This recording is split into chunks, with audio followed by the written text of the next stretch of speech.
What is up, everybody? You are checking out the Uncensored Pro Wrestling Podcast, what the world is listening to. I'm your host, the current and two-time longest reigning WWE pay-per-view champion of all time, the hot commodity Ant C, joined by my good friend and co-host, sir. Oh, shit. Okay, there we go. Excuse me. I'm Christian, co-host Uncensored Pro Wrestling Podcast, back at it like usual. What is it? SmackDown. New Year's Revolution. It was a good show. We're recording this with an hour and a half before Raw. I'm just fucking hyped to see my man Phil. Dude, I'm excited to see Phil too. We have the hot commodity here too.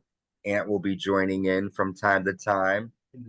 And the kitchen is actually over here cooking dinner, so that's exciting. So yes, I will be live tweeting tonight Raw. I'm gonna try. Hopefully all my power works and everything. So you can check us out on Twitter at the Uncensored at Uncensored Raw. Right? Yeah, that's my name. But yeah, so as Christian mentioned, we are going to be covering WWE Friday Night SmackDown, New Year's Revolution, the first SmackDown of 2024. It took place January 4th in Vancouver, British Columbia.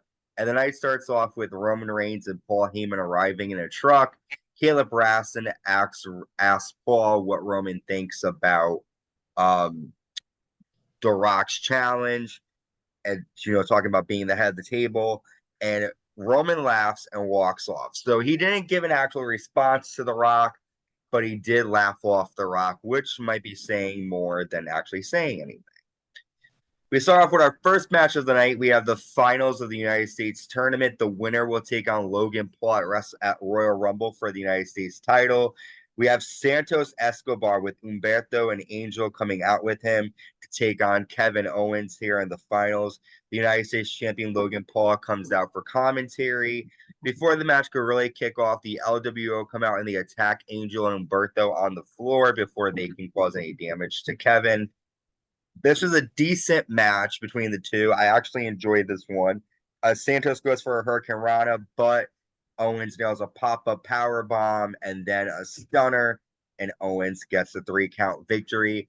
After the match, Logan Paul grabs the microphone and Logan says, "Congrats, Kevin. You get to face the greatest United States champion in history. A Canadian cannot hold the US title. You beating me for this title would be like the Canucks winning a Stanley Cup. It's never going to happen." And then Kevin Owens proceeds to knock out Logan Paul with his cast. So, Christian, what were your thoughts on the match? And now we're going to see Kevin Owens versus Logan Paul at Royal Rumble. About time. They've teased this before. Good match. I like Santos Escobar, but I think if he was going to fight for the U.S. title, it should have been when Ray had it. Unfortunately, he lost it. Ray's injured, so can't do much. But Kevin Owens was the right person to win. He ain't going to win it. I think it's going to be LA Knight and Logan Paul still. I think Logan Paul is going to win the match at the Rumble. He's still going to enter the Rumble, and LA Knight's going to eliminate him, or vice versa. But good match, good outcome. Smart having Logan Paul show up finally for once. But yeah.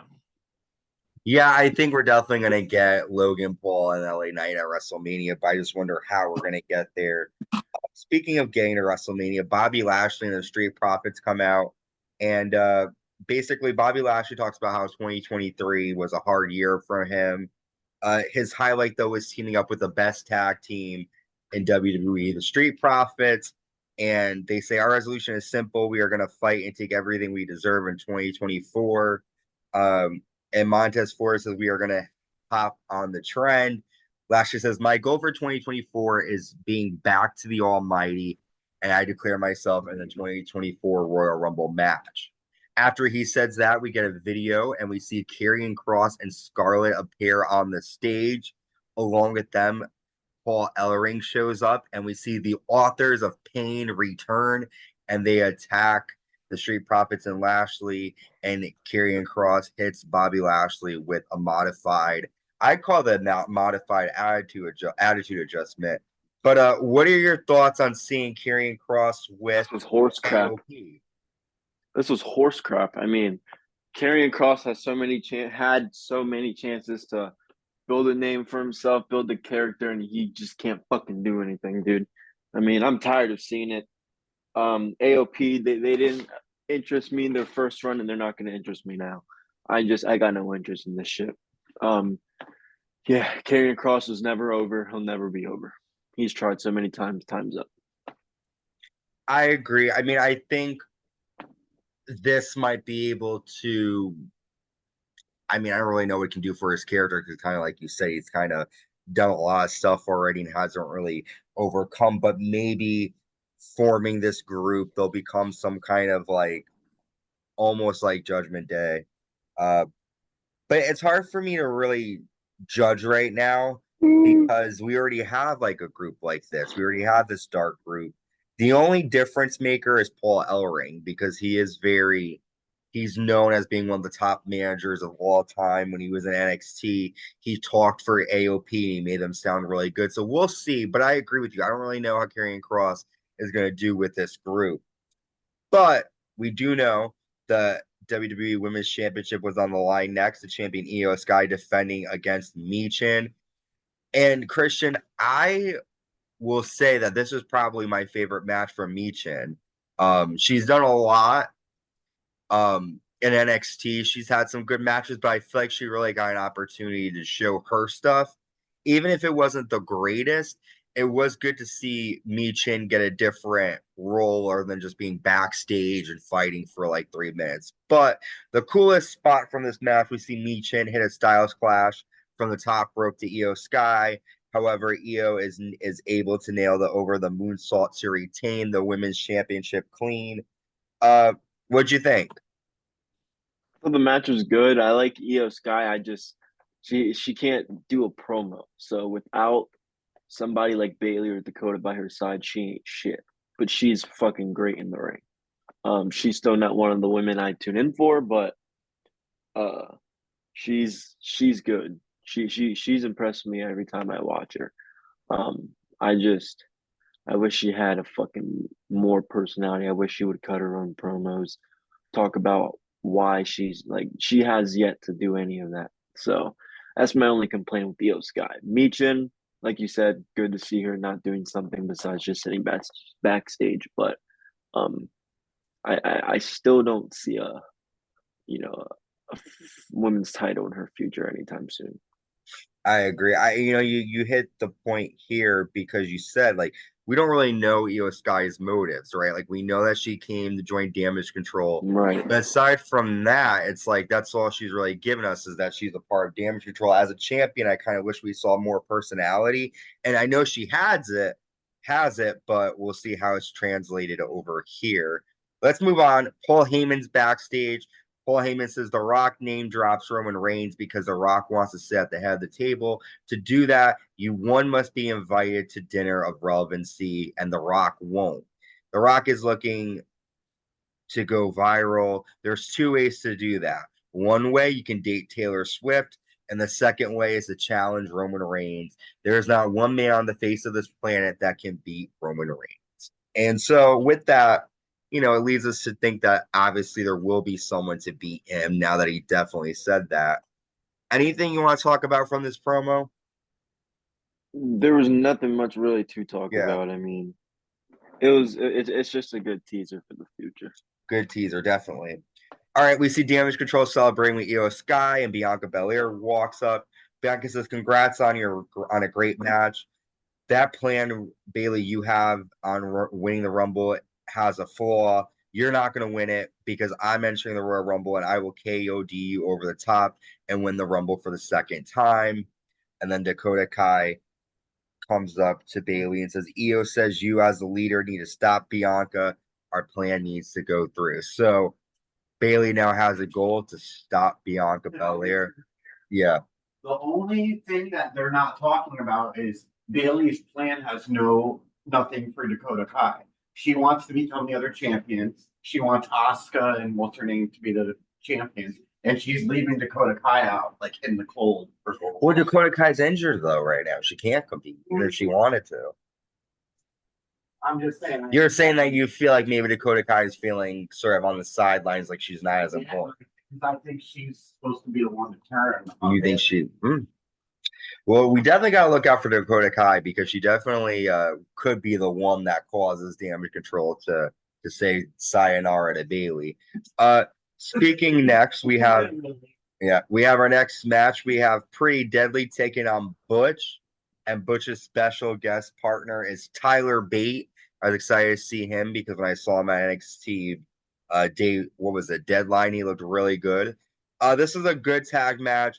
Butch bends the fingers, and then they nail a double Tiger Driver 97. What did you think of Butch teaming up with Tyler Bate?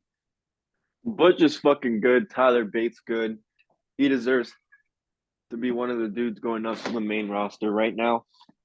I want to see more of Butch singles.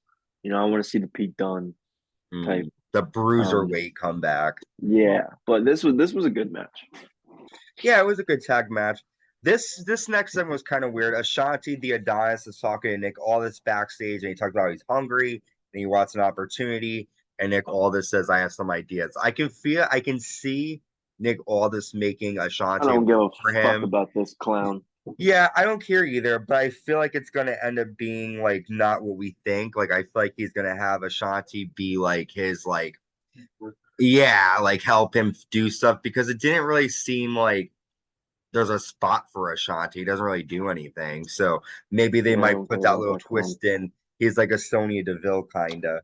Like how they make the Rock's daughter. Yeah, kind of like Ava Raine. Well, we find out next week on SmackDown we have Bianca Belair taking on Bayley, Grayson Waller taking on Cameron Grimes, and Angel and Umberto versus the LWO. Those are the only matches made for next week. And we have come to our main event, a triple threat match. The winner goes on to the Royal Rumble to fight Roman Reigns. We have the phenomenal AJ Styles versus LA Knight versus Randy Orton. This is a good match. LA Knight pulls referee out of the ring after AJ gets slingshotted into an RKO, and I thought that was going to be the end. LA Knight starts to bleed, and then the Bloodline and Roman Reigns come out, and the Bloodline attack all three men. Solo hits Randy Orton in the face with the ring steps. Roman powerbombs AJ and nails a Superman punch and a spear to LA Knight. And then a Samoan spike spear combo to Orton. And Paul Heyman's outside of the ring, and Nick Aldis says, while Roman Reigns is celebrating, tell him congratulations. He's got himself a fatal four-way match at the Royal Rumble and SmackDown. And so we know the tribal chief Roman Reigns will defend against AJ Styles, LA Knight, and Randy Orton at the Royal Rumble. I saw on YouTube they played like just a 1 minute from after Raw, and the wise man goes SmackDown. He goes up to Roman and says, like, he's all scared. He's like, my tribal chief, it's now a four-way. And he holds up the belt in the camera, throws it at the wise man and says, you better take care of this. Ooh. So Roman's not happy. I mean, obviously there's nothing Paul Heyman can do about it. The match was made. What do you think? I kind of knew this was going to happen. I mean, the way it made sense the way since like the ending, it made sense why it's a fatal four-way. I'm not happy with it.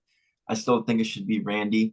I think LA Knight AJ should take the pin because Randy's too. You don't want to kill Randy's momentum. He just came back. There's big plans for him in the future. LA Knight, if you're gonna have him go against Logan Paul, you do not want him to have big losses under his plate. So AJ Styles can take the pin and nothing will cause him. So that's what I think is going to happen. But I still wanted Randy and Roman 1-on-1. But me too, man. I agree. Well, this is an easy way for Roman to retain the title, right. Not beat Randy and keep Randy. Exactly. I do hope that with it being a fatal four-way that they use weapons and that's not just like them just fighting. It would be interesting, to see them fight, but I want to see some blood. I want to see some craziness. That was it though for SmackDown New Year's Revolution. What are your thoughts on the show and what was your moment of the night? My moment of the night was probably just seeing Roman. I mean, I'm not the biggest Roman Reigns fan out there, but I do believe every time he does come out, the show tends to feel special just because, he don't show up. He's the champion, 3 years. So it's good to see Roman show up. I'm so pissed they made it a fatal four-way. I agree. I mean, I think they could have done well with just it being Orton versus Reigns, but that just shows us that they have plans for Orton and Reigns down the line, and they don't want to ruin it. I I guess. hope Orton wins, but it's not going to happen. I don't know. I mean, he might, and Roman doesn't have to be pinned to lose the title. So If he's going to fight The Rock, please have Roman lose. yeah, I agree, man. I want to see The Rock doesn't need to be champion to have a WrestleMania match. But listen, we have Raw tonight. CM Punk is going to be back. Take the championship away out of it for Rock to win that match because The Rock Maybe. can't be there full time. Maybe. That could happen. The Rock, everyone's speculating about WrestleMania. But yes, tonight's Raw. CM Punk's coming back. I think we have Cody Rhodes versus Shinsuke Nakamura. I'll be posting a little live video before we go watching Raw on the air. Christian, will you be live tweeting tonight? Yep. Okay. My live tweets, dude. I checked my analytics for 2023, and I got around. Let's see. I got 225,000 in a 28-day summary because the whole month, I forget what, but I was going crazy with my live tweets. So yeah, always keep How out can on my people check them out? What's your Twitter? No, yep. Always go check out my live tweets, Chris Wrestle TV. Like I said, I get some good analytics. I get some good stuff on the live tweets, so go check that out. Go check out the uncensored live tweets as well. I'm very honest in my live tweets, so just keep an eye out. Yeah, definitely. If you want an uncensored look, we gotta go to Christian because he is uncensored with it. He's got his thoughts. I like to know that people like do the whole blocking thing. I find that fun and interesting. Yeah. Shame. Well, all right. With that, we're gonna wrap up. It was a good episode of SmackDown. We found out a lot for the Royal Rumble. Next week sounds like a good card. I'm excited for Bayley and Bianca, but Raw is gonna be good. CM Punk's back. Christian, thank you for joining me. And of course, thank you for joining me too. Until next time, stay safe and stay uncensored. Bye.